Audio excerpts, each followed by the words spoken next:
Okay, so we're on to chapter 5 of Jacques Ellul's The Technological Society, and the chapter is entitled Human Techniques. There's one more chapter in the book after this. It's very brief, chapter 6, entitled A Look at the Future. So I think I'll do one more video on this book next week and cover that and probably do a little bit of summing up. I think this book just keeps getting better as you go through it. The first few chapters are harder to get through because maybe it's just that it takes that long to get used to the terminology and to really wrap your head around what he's trying to talk about when he refers to technique. But I do feel like this chapter really gets to the heart of his concern with technique and its takeover of sorts of human life. He starts off this chapter saying, "The last techniques to make their appearance are those which relate directly to the human being." And he characterizes work in the highly technological society as aimless, useless, and callous business tied to a clock, an absurdity, profoundly felt and resented by the worker whose labor no longer has anything in common with what was traditionally called work. So I think he's thinking there of the high-tech factory worker who no longer has the heavy physical labor of the older factories. Things have become more mechanized, and they were going to become even more mechanized, of course.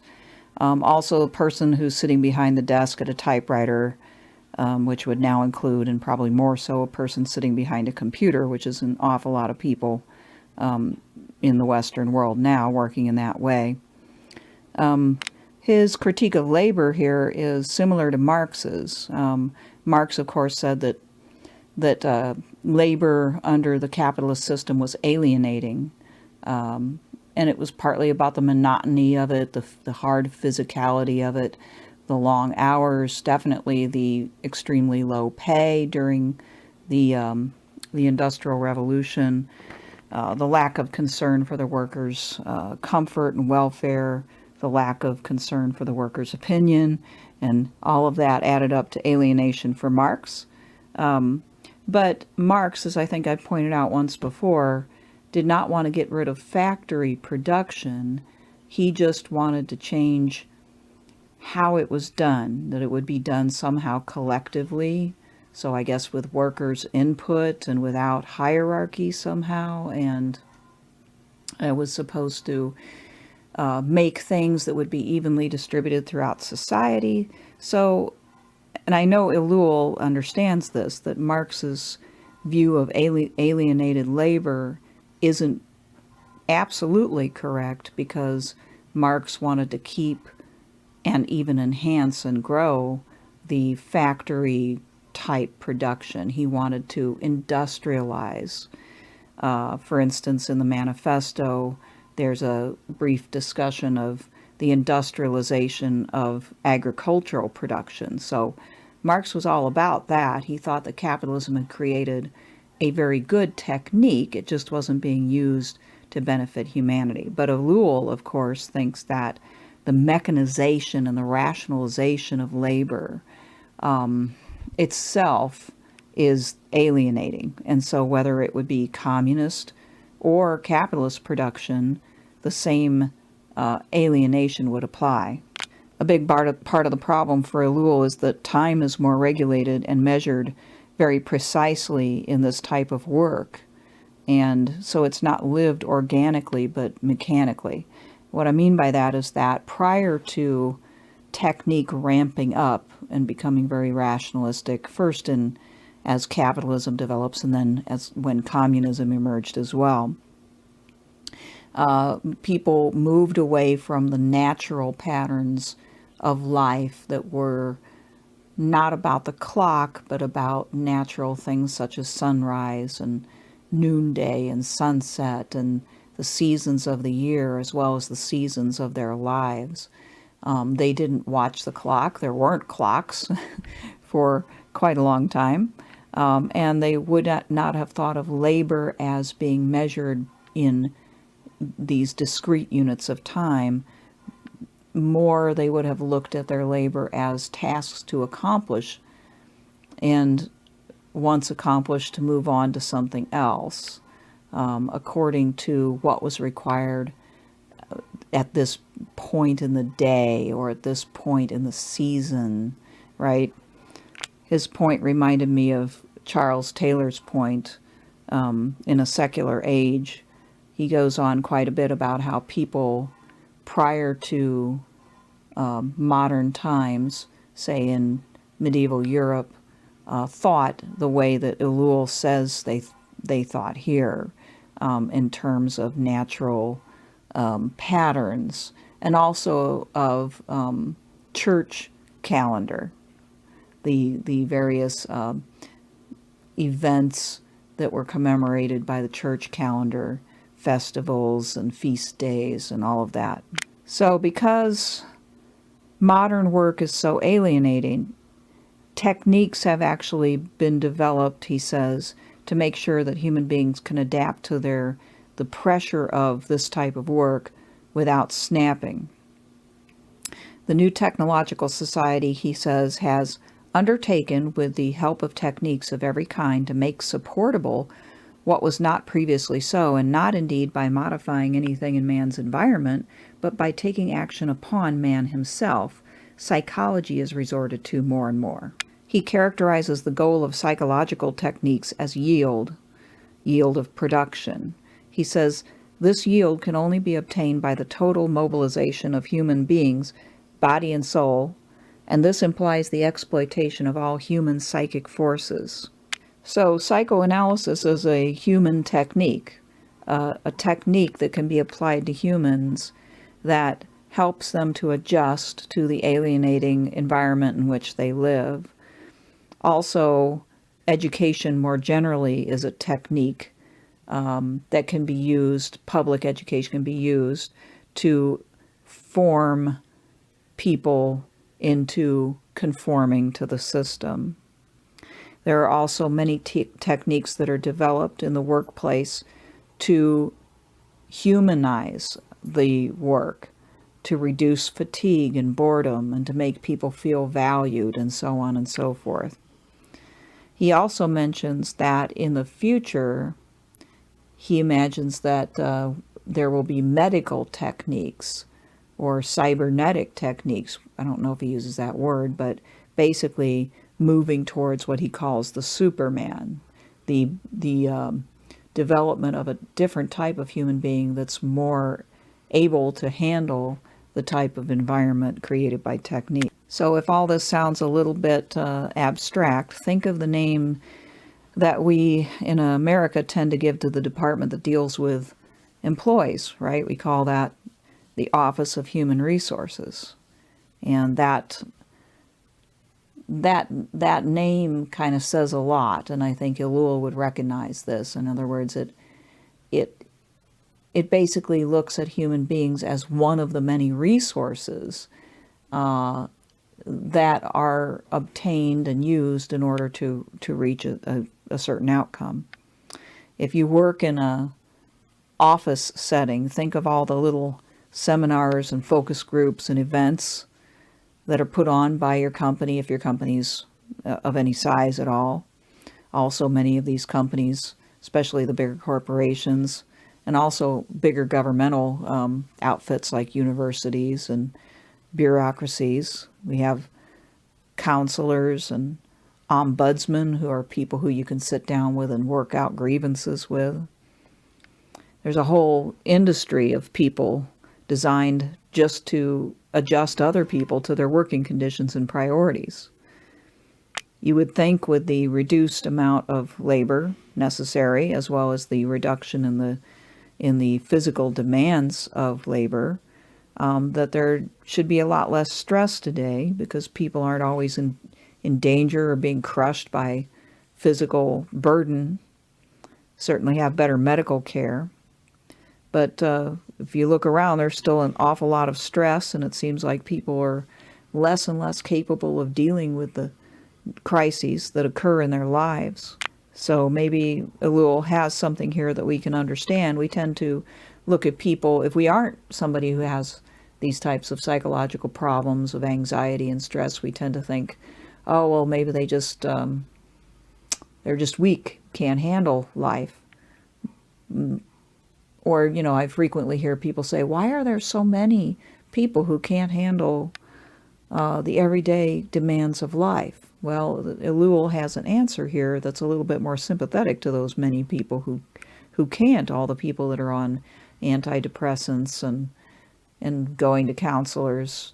Maybe in Ellul's mind, there's a good reason why they are doing that. He then talks about propaganda again, and here he treats it as the ultimate human technique for conditioning people so that they fit into this system. For instance, he says that propaganda creates safety valves for people to blow off the tension and steam by creating enemies for them to hate and scapegoats for them to blame. And political rhetoric is employed to make people feel just and good for agreeing with what's going on and going along with the system. He says sacred and profane are reconstituted as what is within and outside of what is acceptable. So what is sacred becomes what is acceptable within the system developed by technique, and anything outside that system is profane or unholy, is not speakable. So we talked today about, the term political correctness and politically incorrect.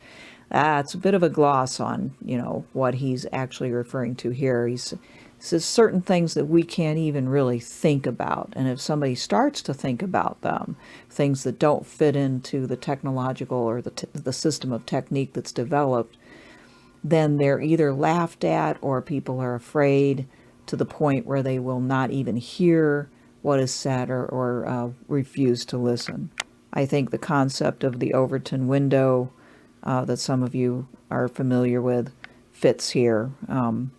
The sacred is what is inside the window, and the profane is what is outside that window.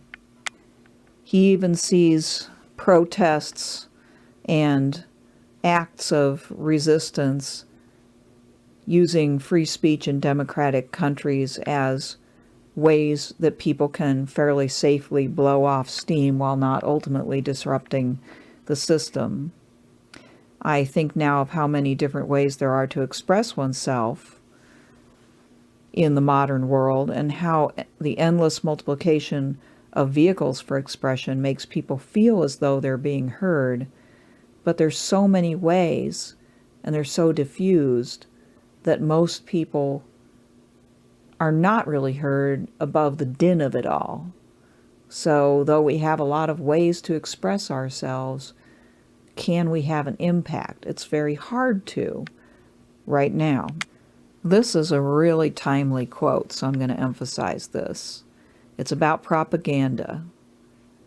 Okay, he says, men fashion images of things, events, and people which may not reflect reality, but which are truer than reality.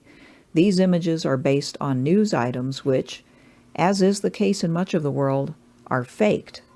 Their purpose is to form rather than inform. Faking the news is systematically practiced by the Soviet radio, but the procedure is found to a lesser degree in all countries. All of us are familiar with the innocent fraud of the illustrated newspapers in which a photograph is accompanied by an ambiguous caption. That's on page 371. The whole idea of fake news is treated as though it's something, a new idea or a new phenomenon, but here Ellul is basically saying that for a very long time, if going back to the mid-20th century is when he's writing this, and no doubt quite a ways before, both government and the news media were complicit in producing the type of news that was needed to make people go along. So we're familiar now, again, with the concept of fake news, but I think he's not just talking about something like the deliberately planted stories of the late election, but more like how, say, our Fox News and CNN function. From his perspective, both news outlets would basically reflect the priorities of the system as a whole.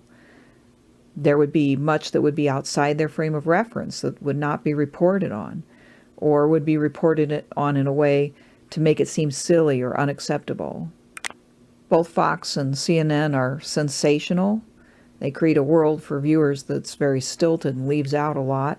They promote certain aesthetic tastes, certain priorities and fears, certain things that are acceptable and other things that are completely unacceptable. Jacques Ellul's book just helps us to take that step back and look at the bigger picture, and it's this kind of thinking that leads you to see similarities between news outlets that seemingly are so polar opposite, Fox News in this case and CNN. Going along with this observation, here's another quote about our media political complex. He says, "The hope reposed in the contradictions of propaganda comes to this. The citizen receives a blow in the face from his neighbor on the right, which fortunately is compensated for by another blow from his neighbor on the left. If the propaganda involved calm exposition of political theories among which the citizens might choose intelligently, contradictions would be beneficial and would leave the citizen a freer man. But this is an impossibility. From the moment the propagandist possesses the material means for exerting action on the mob and knowledge of the secret recesses of the human psyche, a man who upholds a political theory presumably believes in it. I take the case of a politician who acts from conviction and not from personal interest. He will indeed strive to present his convictions in the best possible light and to secure the adherence to the greatest number of his fellow citizens. To do this, he will of course make use of the most efficient means. So, like any totalitarian, he will proceed to rape the mob propagandistically. And rape remains rape, though it may be effected by 10 political parties 10 times in a row. Altering the outward form does not alter the substance. Think of the parades, for instance, of Nazi Germany, the somber and fanatical rites of blood and soil. In the United States, the equivalent for the most part revolves around rites involving scantily clad girls. It is all a matter of temperament. The psychic aim is the same, and it is ruinous to democracy." And that's on page 376 to 377. He's talking there about how, whether you're talking about totalitarians or fascists, I guess in some ways those overlap, or you're talking about democratic politicians, they all resort to psychological manipulation. Whatever they're doing, they believe in enough, whether it's in their own power or in their particular ideological cause, that they are willing to use every bit of knowledge of psychological pressure at their disposal in order to convince people and to get them to go along. And this is a type of violence. It's all a type of violence. It's a type of force because they're getting people to do what they would otherwise not do willingly. It's ruinous to democracy in particular because democracy is nothing if people are not able to think freely and make decisions freely. So then he goes on into other human techniques that also can serve as safety valves. They involve diversion and entertainment, like theater, television, sports, music, radio, and now, of course, we would have to add all things on the internet, including social media, at least a lot of social media. Of course, all of these mediums can conceivably be used counter to technique in order to protest against it, which is something he doesn't write as much about. He says a bit about that, about counter technique, in certain films and literature on page 381, but there's quite a bit more that could be said about the role of the arts, for instance, in pushing back against the dehumanization of technique. He makes much of television as an alienating force whereby a whole family can exist in the same house and never really look at each other or interact. I guess we would have to add cell phones to that now, but there's really no need to elaborate because the phenomenon is the same. And think about how many men's lives revolve around sports and how many women's lives revolve around some form of female entertainment such as soap operas, telenovelas, fashion, shopping. Okay, I'm being a little stereotypical there, but all those stereotypes they come with some level of truth, right? Sorry guys, I'm sure many of you are not sports fanatics that never think about anything else, or you wouldn't be listening to this, right? The biggest piece of violence is that technique turns individual human beings into man with a capital M. He says, the technician's myth is simply man, not you or I, but an abstract entity. The technician intones, we strive for man's happiness. We seek to create a man of excellence. We put the forces of nature at his disposal in full confidence that he will overcome the problems of the present, and so on. Other modern myths, for example, the myth of progress or of the proletariat, are immeasurably less real to the technician than the myth of the abstract entity, man, in which he finds his justification. The technician says, man for whom I am working is humanity, species, the proletariat, the race, man the creature, man the eternal, even you. All technical systems, whether they be expressed in communist or liberal phraseology, come back in the final analysis to this abstraction. So we can infer that he thinks that there is no such thing as man with a capital M in reality, and that this is a great distortion and the greatest crime of technique. Man becomes the superstructure to the technical base, and we live in a, quote, universal concentration camp, end quote. That's on 397. That's the superstructure in the base is a reference to Marxist theory too, and he's trying to stretch it and expand it here yet again. In Marxist theory, the base, as I think I did mention once before, was the technology, you know, the way things were produced, and the superstructure was all the other things that supported that, including government, religion, culture, etc. So here he's saying, man, the massified man that has become the generic man, that it can be plugged into the roles that techniques once filled, becomes a part of that superstructure. It's used to support and further the base, the technical base. Okay, well, that's it for Chapter 5. I'll finish up next week, as I said before, with a brief concluding look at Chapter 6, which is entitled A Look at the Future, and some reflections on the book as a whole. And then I will be on to John Locke's second treatise of government. I might spend a little bit of time on the first treatise, but not a lot. All right, see you then. Bye.